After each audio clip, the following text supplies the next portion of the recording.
It's about 8 o'clock in the morning here on Friday, August 16th, 2024, I believe. 12, 13, 14, 15. Yeah, 16th. And the cows are almost to the middle of the row. This is the last of the good grass on the eastern side. I give them a little extra.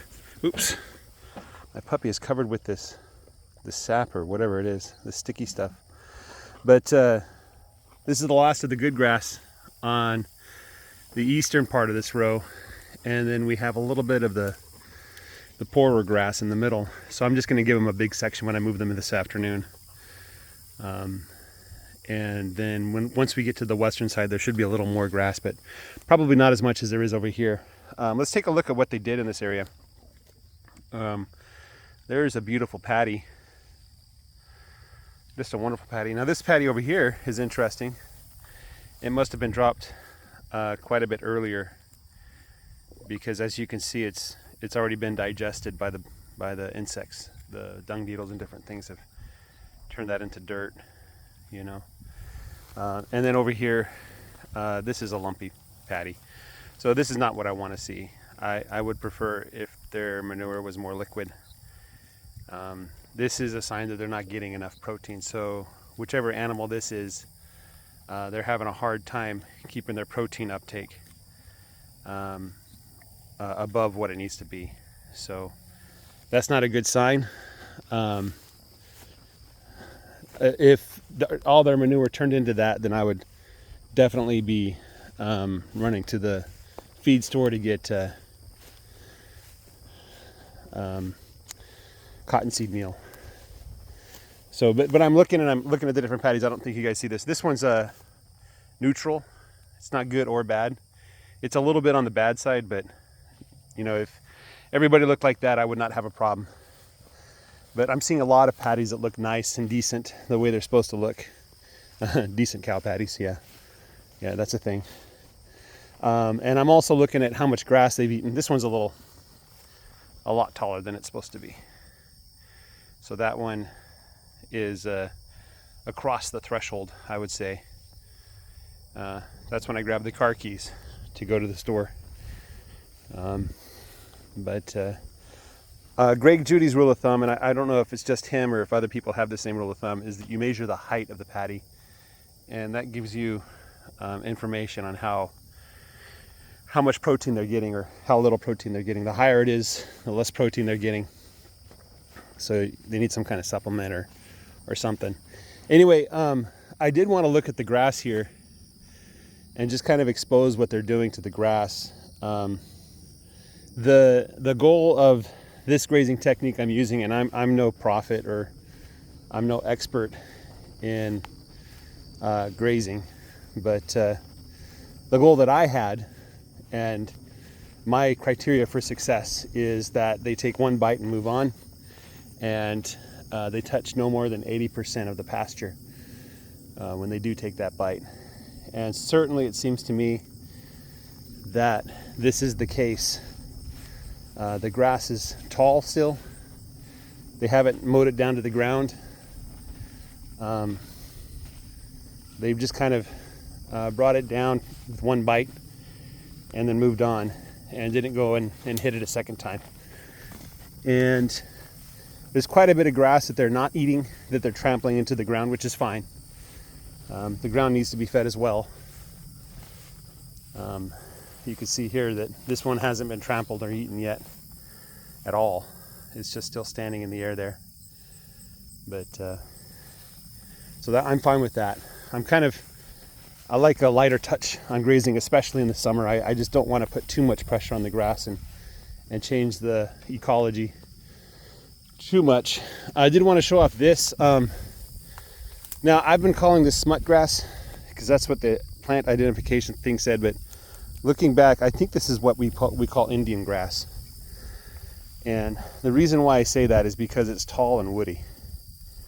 So this is up to my shoulders. Yeah, so this is about 5 feet tall. That is a tall blade of grass. Let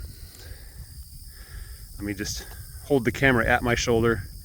This is where my eyes are, so I'm looking down on it. But if you're at my shoulder, you can see it's almost at the horizon, which means it's level. with my shoulder. So yeah, that's some tall grass there. It looks like they're hitting it. They're getting it. I'm seeing a couple stalks that are left over. It's not their primary source of forage, but it is definitely a source of forage. And the other thing too is they're getting into the more goatweed as we move west here in this row.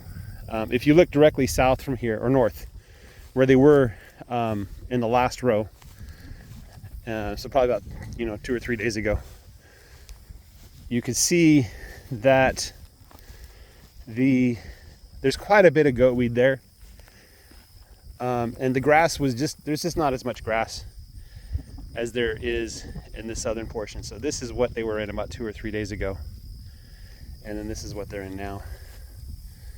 So, and then you can look south from here, you can see there's hardly any goatweed in this particular part of the pasture. But as we get into the middle, we're going to see more goatweed. And as I've said countless times before, I'm just not concerned about the goatweed. That's something I don't lose sleep over. And the reason why is because it was last year, and about this time of year, I think, late August, September, we had a little bit of a drought. I think it was a D2. And I looked down under the goatweed and I saw tons and tons of grass. And so I surmised to myself that the goatweed actually saved the grass from the effects of the drought and kind of sheltered it from the heat. And so the grass did just fine because of the goatweed. So I'm looking forward to that this year if we get in a similar situation. But I just didn't find that the goatweed and the grass really competed with each other. The hypothetical situation I looked at was like, what happens if I took the field as it was and just removed the goatweed? Well, that would mean I'd had a fantastic field of grass.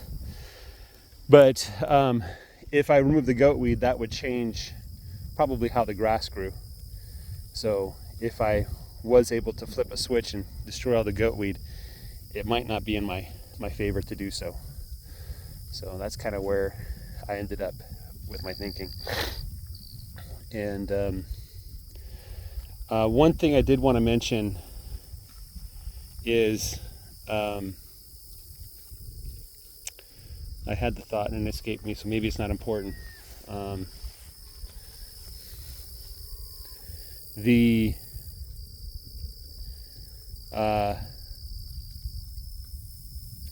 can't remember it.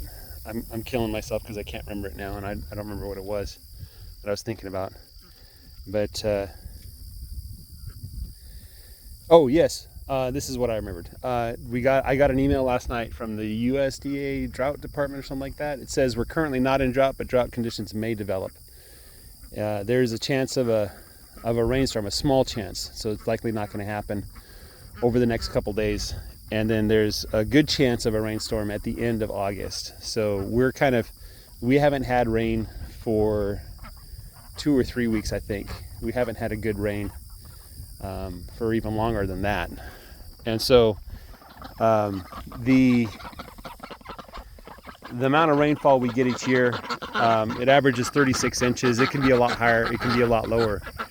But 36 inches would average out to 3 inches a month, right? And so this year it's kind of a dry July and August, which is fairly typical for what I've experienced for the past 3 years, but is not typical for like more historical records of this area. That said, I'm not too concerned about it. There are parts of my pasture that have turned to brown because the grass hasn't really grown up and it hasn't really put down roots. Those are areas where the spring grass was very strong. So I'm not too concerned about that. I have plenty of other grass.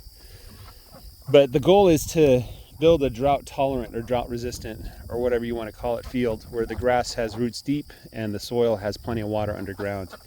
And the only way to achieve that is to keep it vegetative, to keep lots of grass growing.